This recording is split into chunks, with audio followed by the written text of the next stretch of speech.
Hello, everyone, friends. I hope you enjoy listening to and watching this interesting story. Picture this. It's 6 o'clock on a Tuesday evening in 1965. The scent of pot roast drifts through a modest three-bedroom house in Cedar Rapids, Iowa. In the living room, Walter Cronkite's voice emanates from a Zenith television set, but it won't hold anyone's attention much longer. Because in homes across America, from the suburbs of Detroit to the farmlands of Oklahoma, the same ritual is about to unfold. A ritual so deeply woven into the fabric of American life that most people never questioned it. They simply lived it, the family dinner. Not a quick bite grabbed between activities. Not food consumed in front of a screen, but a gathering, a moment of communion, a daily ceremony that shaped who we were and who we would become. If you're over 50, you remember. You remember the sound of your mother calling from the kitchen, the weight of responsibility as you set the table, the unspoken rule that you didn't leave until everyone was finished. And if you're younger, listening to understand a world that seems almost foreign now, then settle in. Because what we're about to explore isn't just about food, it's about the architecture of family itself. To understand what family dinners meant, we need to step back into the America of the 1950s and 60s. The Second World War had ended. Soldiers had come home. The economy was booming. Families were growing. The baby boom wasn't just a statistic. It was the sound of children's laughter, filling newly built suburban homes from Levittown to Lakewood. This was the era of the single-income household. Father worked, mother managed the home. And the children? They had one job after school: be home by dinner. The kitchen had become command central. Formica countertops gleamed. Chrome-trimmed tables anchored dining rooms. Pyrex dishes graduated from oven to table. Refrigerators hummed with the promise of tomorrow's meals. And the cookbooks, oh, the cookbooks, Betty Crocker, Better Homes and Gardens, their pages stained and dog-eared from constant use. But the dinner table itself? That was sacred ground, not a place for homework or newspapers during the meal, not a launching pad for the next activity. It was a destination, the place where, for at least 30 minutes each day, the American family existed as a complete unit. The statistics tell part of the story. In 1960, more than 90% of families with children ate dinner together at least 5 times a week. But statistics can't capture the weight of tradition, the comfort of routine, or the silent ways that love was served alongside the mashed potatoes. Let's walk through it together. Let's remember. The day is winding down. Father's Oldsmobile pulls into the driveway at 5:30. His hat comes off at the door. His briefcase finds its spot by the hall closet. In the kitchen, Mother has been orchestrating a careful dance of timing. The roast has been in since 4. The green beans are steaming. The Jell-O salad, yes, the Jell-O salad with shredded carrots or a fruit cocktail suspended in lime or cherry gelatin, has been chilling since this morning. Billy, Susan, wash your hands. Dinner is almost ready. And here's where the ritual truly begins. The children appear, hands scrubbed, hair combed.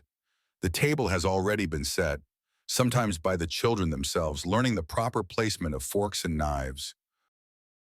The water glass at 1 o'clock, the napkin folded just so, not out of pretension, but out of respect, for the food, for the cook, for each other. Father takes his place at the head of the table. Mother, having made her final trips from kitchen to dining room, sits down last, and then before anyone touches a fork, there's a moment. In some homes, it's grace. Bless this food to our use, and us to thy service. Amen. In other homes, it's simply a pause, a breath, an acknowledgement that something important is happening. The food is passed clockwise. Serving dishes travel from hand to hand. Father serves himself first, but not greedily. He takes his portion knowing there must be enough for everyone and for tomorrow's leftovers. Mother makes sure the children get their vegetables.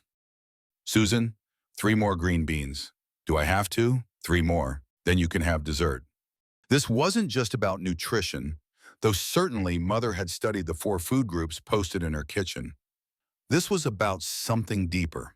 Finishing what was on your plate meant respecting the labor that went into it. It meant understanding that in a world where many went hungry, nothing should be wasted. The conversation begins slowly. Father asks about school. Billy talks about his science project. Susan mentions that her friend Carol's family is getting a color television. Mother shares news from her morning coffee with the neighbor, Mrs. Henderson, whose son is shipping out to Vietnam next week. These weren't always deep conversations. Sometimes they were ordinary, even mundane, but they were conversations, actual exchange, words given and received, stories told, lives witnessed. No one asked to be excused until Father had finished his coffee. That was simply understood. But why? Why did this ritual matter so much? What made it more than just eating? The family dinner was where America raised its children without realizing it was teaching. Every element contained a lesson. Sitting still taught patience in an increasingly fast world. Waiting your turn to speak taught respect. Hearing Father talk about his day at the factory or the office taught children that work had dignity. Watching Mother transform simple ingredients into a meal taught competence and care. Learning to ask politely for the salt taught manners. Being expected to stay at the table, even when you'd rather be playing, taught that family came first. So, Billy, what did you learn today? We learned about the Constitution. Mr. Patterson says we need to understand it because we're citizens. Mr. Patterson's right. Your grandfather fought in the wars so we could keep that Constitution. Never forget that. This was how values transferred across generations. Not through lectures, but through simple exchanges over pot roast and potatoes. Patriotism, responsibility, the connection between past and present. And there were rules, spoken and unspoken. Don't reach across the table. Don't talk with your mouth full. Look at people when they speak to you. Say please and thank you. Offer the last piece to someone else before taking it yourself. These weren't arbitrary restrictions. They were the building blocks of civility, the training ground for every social interaction that would follow. If you could navigate a family dinner with all its personalities and tensions and unspoken hierarchies, you could navigate the world. But perhaps most importantly, the dinner table was where children learned they belonged to something larger than themselves, that their family was a team, that their presence mattered, that they were seen and heard. Susan did such a nice job setting the table tonight. Did you notice how straight she got all the forks? I tried really hard, such small affirmations, but they accumulated. They built identity. They whispered quietly but persistently, "You are valued here." Of course, we must be honest. Not every dinner table was a Norman Rockwell painting. Some families ate in silence, tensions thick as the gravy. Some fathers came home angry from difficult days. Some mothers felt trapped by expectations. Some children counted the minutes until they could escape. The 1950s and 60s weren't perfect. Far from it. Women often yearned for opportunities beyond the kitchen. Fathers carried burdens they weren't allowed to discuss. And the pressure to present a perfect family could be suffocating. But even in imperfect families, the ritual mattered because it was a constant, a touchstone. Even if the conversation was strained, you knew that at 6 o'clock, your family would be together. In a world that could be chaotic and uncertain, that reliability was an anchor. Then the world began to change. The 1970s arrived. More mothers entered the workforce, not as a choice, but as an economic necessity. Divorce rates climbed. Television dinners, those compartmentalized trays of turkey, peas, and brownie, went from novelty to normalcy. Families fragmented their schedules. Soccer practice at 5, dance class at 6, evening shifts and overtime. The microwave oven, introduced to homes in the late 60s but popularized in the 70s and 80s, promised convenience. Heat and eat. Fast food franchises multiplied along every highway. Drive-thrus meant you didn't even need to get out of your car. And slowly, almost imperceptibly, the family dinner began its retreat from American life. By the 1990s, families eating together 5 or more times a week had dropped below 60%. By the 2000s, it fell further still. The dinner table, once the sun around which the family orbited, became just another piece of furniture, often buried under mail, homework, and the detritus of busy lives. So what did we lose? If you grew up in that earlier era, you feel it. It's in the way your throat tightens when you smell a roast cooking. It's in the muscle memory of setting a table properly. Even when you're eating alone, it's in the automatic pause before taking the first bite. Even when there's no one to say grace. We lost a daily reminder that we weren't alone in the world, that our joys and sorrows mattered to someone, that there was a place where we could be fully ourselves, warts and all, and still be welcomed. We lost the art of conversation without distraction, of looking into faces instead of screens, of the comfortable silences that come when people have run out of news but remain content in each other's presence. We lost a training ground for empathy because at that table you learned to read faces.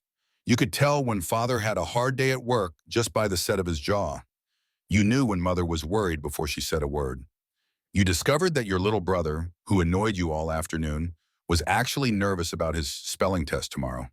And that awareness, that attention to the emotional weather of others, made you human in the fullest sense. But perhaps what we lost most was the sense that family was worth the inconvenience, worth the effort of planning, worth the sacrifice of personal preference, worth showing up for day after day after day. And yet, memory is a powerful thing. If you were blessed with those dinners, they're still with you. They shaped your values, whether you realized it or not. They taught you what stability feels like, what commitment looks like, what love tastes like, even when it's served with overcooked Brussels sprouts. And here's the beautiful truth. The tradition isn't dead. It's only sleeping. All across America, families are rediscovering what we knew instinctively 50 years ago. They're turning off devices, clearing the table, making time for the ritual their grandparents never questioned. Because something essential happens when people break bread together. Something ancient and necessary. Something that cannot be replaced by efficiency or convenience or individual choice. The table is waiting. It's always been waiting. And all we have to do is sit down. The family dinners of 1955 or 1968 aren't coming back. The world has changed too much. We can't return to an era of single-income households and rigid gender roles. We wouldn't want to, but we can remember what was good, what was true, what was worth preserving. We can remember that before we were Democrats or Republicans, accountants or teachers, successes or failures, we were members of a family. And that membership required presence, actual, physical, undivided presence. We can remember that the dinner table was the first place we practiced being citizens of a small democracy, learning that sometimes we compromise, sometimes we speak up, and always we show up. And we can ask ourselves, what would it take to create our own version of that ritual? Not a recreation, but a renewal. What would it mean to make room in our accelerated lives for the slow grace of sharing a meal? Because the children growing up now, and the children who will come after them, deserve to know what it feels like to belong somewhere, to be seen, to be heard, to matter. That's what family dinners used to mean in America. And perhaps, if we're wise, that's what they can mean again.